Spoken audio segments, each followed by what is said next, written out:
안녕하십니까. 반갑습니다. 오늘도 명심보감을 제가 읽던 중에 이야기해볼 만한 구절이 있어서 여러분을 만나게 되었습니다. 만나서 기쁩니다. 그래서 정기편 20에 보면 무릇 모든 유희는 이룰 것이 없으며 오직 부지런함만이 공을 이루리라, 이렇게 나와 있습니다.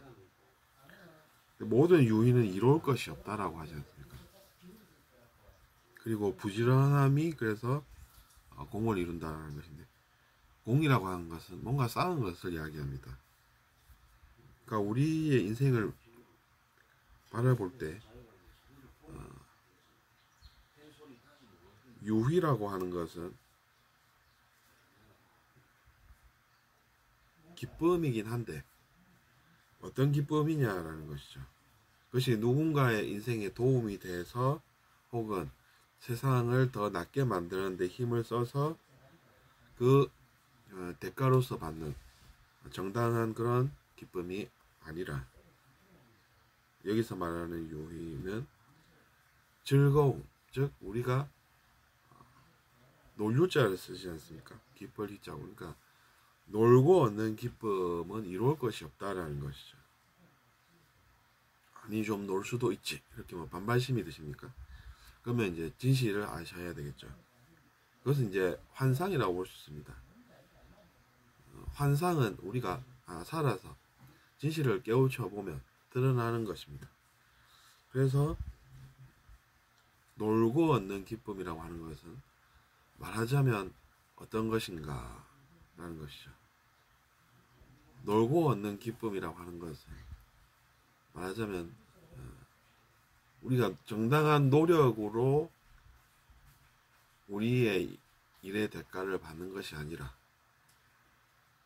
좀 극단적이긴 하지만 운에 기대어서 사는 것입니다. 운이 좋아서 뭔가를 얻은 사람은 어떻게 됩니까? 그 사람은 뭔가 잘 모르고 그냥 좋은 게 좋은 것인 줄 알고 그 기쁨을 누립니다. 근데 그렇게 하면 배우는 것이 없죠. 근데 배운 것이 없는 사람이 어떻게 되는 줄 여러분은 아십니까?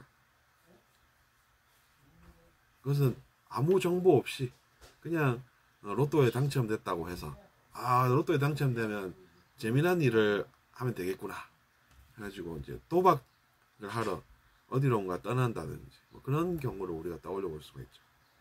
근데 여러분도 아시겠지만 도박을 하면 어떻게 됩니까? 그 도박에 중독이 사람이 되지 않습니까? 그러면서 돈을 전부 다 쓰고 잃을 때까지 써보는 것이죠. 그래서 다 잃고 나면 그때는 어떻게 됩니까? 사람이 그 생각만 계속 난다는 말이죠.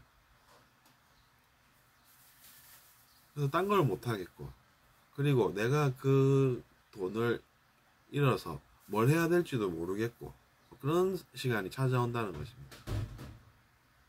그럼 그게 그냥 좀 놀고 기분이 좋았다가 나중에 또 생각해보니 내가 배운 것도 없는 상태에서 허무함이 몰려온다는 것이죠.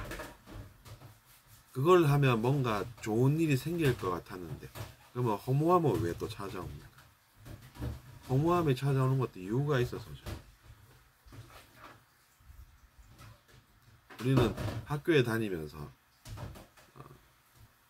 교과 과정을 어느 정도 마쳤다고 하면 이제는 그거보다 나은 것을 또 배우면 되겠다, 이렇게 생각하지 않습니까?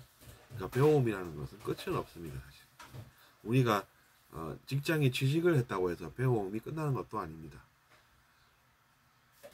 예를 들자면 그런 것이죠. 그러니까 직장에 들어갔다고 해서 우리가 배우기를 멈추면 그 직장에서 우리가 또 어떻게 되겠습니까? 그러니까 배움은 끝이 없는 것입니다. 하지만 그 배움으로 인해서 우리가 별 탈 없이 살 수가 있는 것이죠. 근데 배운 것이 없는 사람은 별 탈 없이 사는 법을 모른다는 이야기입니다. 그래서 우리가 쓴 약이 달지 않고 쓰지만 몸에 좋듯이, 몸에 좋으면 별일이 안 생기지 않습니까? 또 병이 안 걸리지 않습니까? 그러니까 우리가 우주가 어떻게 돌아가는지를 좀 파악이 되면 그런 것을 알게 된다는 것이죠. 우주는 진화하는 곳이다. 이렇게 생각하면 된다는 얘기입니다. 근데 그 진화의 흐름에 발맞추지 않고 나는 내 능력으로 뭔가 새로운 것을 배우지 않고 그 능력을 이용해서 뭔가를 얻어서 잘 살 수 있겠지 라고 생각하면 큰 오산이 된다는 이야기입니다. 물론 그렇게 할 자유는 누구에게나 부여되어 있지만 오히려 그 자유 때문에 자기 자신이 나중에 허무해할 수도 있다는 것을 우리는 경계하는 편이 낫다는 거죠.